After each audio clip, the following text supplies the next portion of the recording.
Maya is with the Order of the Shield. Yeah, she's under Crozet. Under Crozet. Honest to God, I called him Croquet for the first few times I saw him. I just couldn't comprehend Crozet. Maya, she doesn't have much armor. She has some big plots. Big plots. She's got that little shield. Got the mace. She's Big got money, that. She's got big that damage. She's got that cute little pink bandage on her thigh. Got the Never noticed that. Got Never the paid short that much hair attention thing to going on. She's sort of like personality-wise, she's sort of less intense Clarissa. I guess a nicer Clarissa. Like she's very extroverted. Other than that, I don't know what the fuck's going on. And a B tier. B tier. Fighter Maya, I have no idea. B tier. B tier. Oh shit. I kind of like the tan. I like the tan. Yeah, A tier. Let's move her to A just for aesthetics. A for aesthetics. Okay. What is this chick's name? So she's sister to Carrot, the mage. Alright. And she's a gambler, and she's unlucky. And she's a member of the Order of the Sword. Alright. It's already more interesting than Carrot can ever be. Rivals. She's a rival to Asaria. Alright, that's nice. So she's actually kind of interesting. She does a shit ton of damage, like just yeah, I saw that earlier. Ungodly amount of damage. Wow. When she first came out, I wasn't too impressed with her damage, and I was reading that her modifiers weren't that good, and I came to the same conclusion. But I don't know if I don't know if she was secretly buffed or if people have discovered the secret, or maybe it's just gear. But she does a shit ton of damage now, so she's pretty good. Also, she's got the, if you're into redheads, she's got the fiery red hair going on. Fits her theme. Yes, it does. I'd put her in A tier with Asaria. I trust your judgment. Alright, Kitty Clarissa. Kitty Clarissa. This is the future version of Clarissa, where the Order of the Blue Cross shipped her over to Reingar so that they could figure a way to make her less violent. Reingar instead focused on how cats can be extremely violent, but people don't care and still love them. So they turned her into a cat. That is all of the backstory about Kitty Clarissa, triple S tier. I mean, just look at this image, dude. Like, triple S tier. I mean, yeah, triple S tier. It went from this to this. What kind of transformation is that, dude? Alright, so now we've got Rose, and while we have Rose, let me pull up, there's a Moonlight version of Rose. Oh, she's right here. Oh, to be fair, I thought that was Celestial Mercedes again. Yeah. So we have Rose, who is... Honestly, there's not much to know about Rose. I know she works under Cecilia, and I know she's a Dragon Knight. No, she did fight on the side of Terranor during the Archdemon War. As you do fight her in, like, 10-7. Oh, is that true? Maybe I'm thinking of something else. No, I do think she's a Dragon Knight. Yeah. But I do think she worked for Terranor. Oh, okay. I have no fucking clue. I really have no idea about her. B? B. This is her Moonlight Summon version. Overpowered fucking S3 that hits the entire enemy team and sends them back. It, like, decreases their combat readiness, so it sends them back in the turn order. Fucking overpowered as shit. I've seen so many gimmicky teams run this stupid fucking hero. F tier. Whatever, dude. Whatever, dude. Fucking C tier. Alright, Get that trash out of here. Big titty witch girl. Big tittied witch girl, huh? Yeah. I don't even remember, like, when she showed up. She shows up on one of the branches in the main story. She's making a forest seem haunted with her lantern that can talk. And that was so she would... That was like paid for driving away bandits. Yeah. Because she wanted to buy some shit. Yeah. She's also a shopaholic, just like Armin. Yeah. She's also very flirtatious, I guess. She's got the S1, like sort of like blowing you a kiss type thing. B tier. Scantily clad. Scantily clad. Very scantily clad. B tier. B tier just for aesthetics. Is that Shooting Star Akades? It is. Shooting Star Akades. What do you think? I don't know anything about Shooting Star. Wait, she showed up in Tamarin's side story, actually. When they had the talent show, I think it was a talent show, you know, and they had signed up Tamarin to sing. Shooting Star Akades showed up, and she wanted everyone to only pay attention to her. So she like unleashed like hostile enemies on the. She like summoned enemies on the crowd, and it was some dumb shit that happened. And you had to fight her. So she's an attention whore. E tier. Yes, attention whore. Silk and Wanderer Silk. Silk in low tiers, really good. Mechanically. Yeah. That's about it. Gameplay wise, does some AoE damage, moves really fast. Yeah, so she's got the her Has a S3 speed debuff. has the AoE speed debuff, which is very powerful. She also has a focus bar, Yep. which upgrades her S1. Her S1 can decrease the combat readiness of whoever it hits. Also very powerful. Lore-wise, she's just some elf that wanders around. Yeah, so I think the deal with her is she didn't grow up in elven lands. No, she didn't. I think she was raised by Basar. Or something like that. I would not doubt he would buy an elf. She works as a mercenary. She wanders around, hence the name Wanderer Silk. She's got big tits. Very big. B tier. B for big titties. Yeah. And then Wanderer Silk. So Wanderer Silk was an illusion set up by Celestial Mercedes within the Farsh Frontier Labyrinth. And you fought her. She also looks better than regular Silk. She does look better than regular Silk. But still B tier. Yeah. Surin. The mysterious Eastern lady with an eye patch. She wields the giant fucking, what kind of weapon is it? It's like some sort of like bladed thing on a chain. Eric, it's like a bladed. Throw it up on there. Let me get a good image of it. I don't know what the fuck it is, dude. Leave a comment underneath the video if you can see where she's at. I think she's a 4-star, so she'd be. Oh, there she is. There she is. Oh, you can't see it. Fuck, I think it's called blockchain. They call it a chain dagger right there. Chain dagger. But a chain axe. Chain axe. Attacks with a chain axe. The attack is called chain dagger. And I think that's what it looks like called right a there. blockchain. Yeah, you see that little icon? That's what it looks like. So I am aware of the Japanese weapon that is like a sickle on an end of a chain with a big weight at the other end of the chain. I'm familiar with that one too, yeah. I think that's what that's based off of. She is a bleed-based hero. Her ult can inflict like 6 stacks of bleed or some shit, some crazy shit like that. Instant cancer, straight to F tier. Even with that, it's not as bad as Baiken, but who said Baiken's not going in F tier? Fucking F tier, bleed-based hero. All right, up next, take it away, Lewis. Up next, we have Charlotte. Your representative hero. My representative hero. My very first 5-star hero in Epic 7. My very first one. I've stuck to her ever since. I have never thought of dropping her. Interesting character. So she is a knight, making her, the tank class.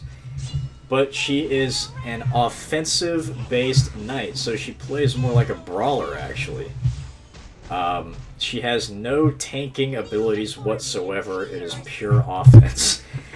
Her S3 is essentially a barbarian-style whirlwind, if you're familiar with playing something like, I don't know, Diablo. Her S2 is an AoE stun. She jumps in the ground. Just a ground pound. Yeah, she jumps up in the air, like front flips, and then ground pounds her dual greatswords. And then her S1 is just sort of like smacks the shit out of you. Yeah, she does this sort of like X-shaped slash kind of thing. And which can either buff her or debuff. Yeah, so if she's above 50% HP, it increases her attack. Well, no. If the opponent's health is above 50% after the attack, her attack is buffed. For 2 turns. I assume she gets pissed off that they survived, so she gets stronger for next time. If their HP goes below 50%, their defense is debuffed. So either way, she's dealing more damage no matter what the next turn. Unless they resist. Unless they resist. They can they can't resist. They can't resist. Because on my Charlotte, they resisted all the fucking time. The story behind Charlotte is she is the daughter of the previous king of Azera, who was basically thrown out. He fled. He fled. And he fled to the swamp. Salayu Swamp, where Charlotte is essentially held prisoner in her own keep by her servant named something. I forgot what the servant's name is. I like her playstyle. I like her brawler playstyle. That's a playstyle that I really like. It's a playstyle I like in other games. So I dig her playstyle. And I think she's cool looking. She's got the dual swords. One's dark, one's light. She does wear a monarch's coat. Yeah, she's got the monarch's coat and the little crown. I'll put her in S tier for me, but that's biased on me. Well, I was biased as fuck on Robbie. Yeah. Alexa, member of the Order of the Sword, has the hots for Asaria. Yeah, C tier. I think that's all we know about her. Poisonous. Is that Angelic Montmorency. So let's get normal. Yeah, grab regular Momo. So we've got regular Momo and angelic Momo, but let's talk about regular Momo first. And so Montmorency is just a junior member in the Order of the Blue Cross. Okay. That's it. That's it. I think she's kind of... I know she's terrified of Clarissa, and she looks up greatly to Angelica. And Acades, I think. And Acades. Mostly Angelica. She's also really tanky, like Angelica. And I think she just strives to not be a failure. Yeah. That's it. So good, failure. Good character, I guess. Yeah. Other than that, not much to her. Really average. C tier. C tier. Angelic Momo. But angelic Momo. Holy What the fuck happened, dude? To me, she kind of looks like a fusion of Diane. Yeah, she reminds me a lot of Diane, yeah. Yeah. Even in the ult, like the posture and the casting is almost identical. That might be, since neither of us have specially changed Montmorency. We really have no idea what's going on with Angelic Momo. Yeah, all I know is that people are apparently clearing Abyss level 90 with her, which they couldn't do before, so I don't know what the fuck is going on. Triple S. Her aesthetic has become amazing. Yeah. And functionally, she's top tier right now. Yeah. I just don't know what happened. I mean, I've read through her abilities. Her abilities are really good, but I'm not really sure if they're, like, meta-defining. I mean, I'm thinking, like, if you don't have a good Soul Weaver, she's definitely worth looking into. But definitely these days, I'm missing something. I used to roll Momo all the time. I used to think, fuck, again, I used her as fodder. Now I'm praying for the time that I roll a Momo. Give it to me. Yeah. Please. We have this fucking character, Arrowell, I think. I think that was her name. No idea who she is. Let's pull her up so we can. Okay. She's a Moonlight Summon. I have no fucking clue what her deal is. I actually have this hero, unfortunately. Nice. Doris Rutten's personal okay, so Doris's personal bodyguard. It comes off as stiff due to her serious personality, willing to follow Doris anywhere, and will protect her at any cost. Apparently she's in love with Doris. So and very, has a longing for Spin. very Nice. loyal personality. She's a tank. C tier. Or maybe C D. tier. Actually, Maybe let's D. put her D. Next, Azalea. Azalea, F tier. She's part of citizen of Rangar. Rangar. Who the fuck is? Who the fuck is I she? think she's in the. I think she's in the Public Safety Club. That's what it's called, the Public Safety Club. Yeah. And Ricarus wants to get her in the Spear Club since she's a spear wielder. Yeah. But she's completely overshadowed by everyone else in Rangar. Yeah. Carmine Rose, one of the Banshees. So we're gonna start with Carmine Rose. So she's the Fire Banshee.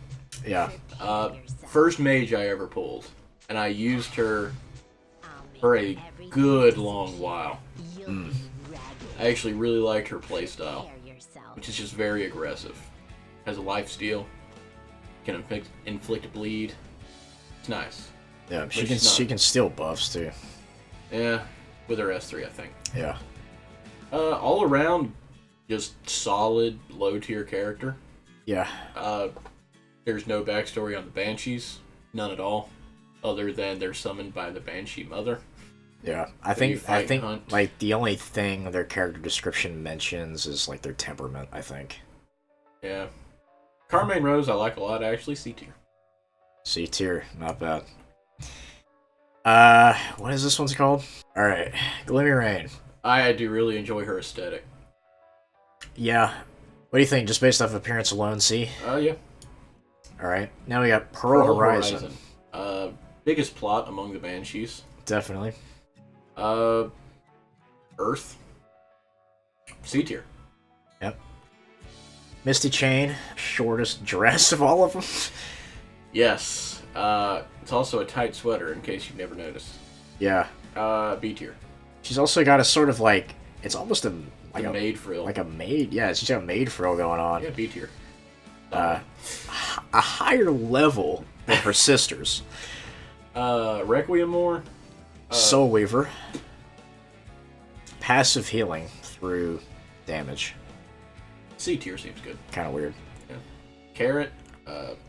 Carrot is her sister. Logic is just like math. What was her name? Carmelia? Sarmia. Sermia? Find you the answer? Now, I do enjoy Carrot's aesthetic, but I do too. as a character, she's absolute garbage. Yeah, she doesn't stand out. The only thing Is just like math. The only thing with her is, like, she has to support her sister financially because the sister gambles away all her money. That bumps her up from C. Let's put her in B tier. Yeah, like that's the whole thing with her. Alright, so this next one. This is Celeste, I think? A Moonlight, a 3-star Moonlight Ranger. Yeah, up there. Celeste. Yeah. Good old Celeste. I think I rolled this one, unfortunately. Don't know anything. She looks okay. She looks pretty plain. E tier. Nothing wrong with the way she looks, but... That's Commander Lorena. Snatch up regular Lorena. Alright, so we got regular Lorena and Commander Lorena. Now, regular Lorena, what's her deal? What's her story? She desperately wants to become a knight in the Order of the Sword. However, she is extraordinarily clumsy. Right. That's it. She practices every day to get past the test. Yeah. Every day. That's about it. And she just hasn't gotten it yet. Now, appearance-wise, I don't like the pre-specialization look of Lorena that much, to be honest. Really, for me, the ponytail kind of kills it. The side ponytail on the pre kind of kills it. Yeah. I mean, I don't even like the look of the armor, either. Purple is not the best armor color. Just gotta throw that out there. However, I will say, functionally, she's pretty good. Especially if you start out early. Yeah. She's really good. Very high damage dealer.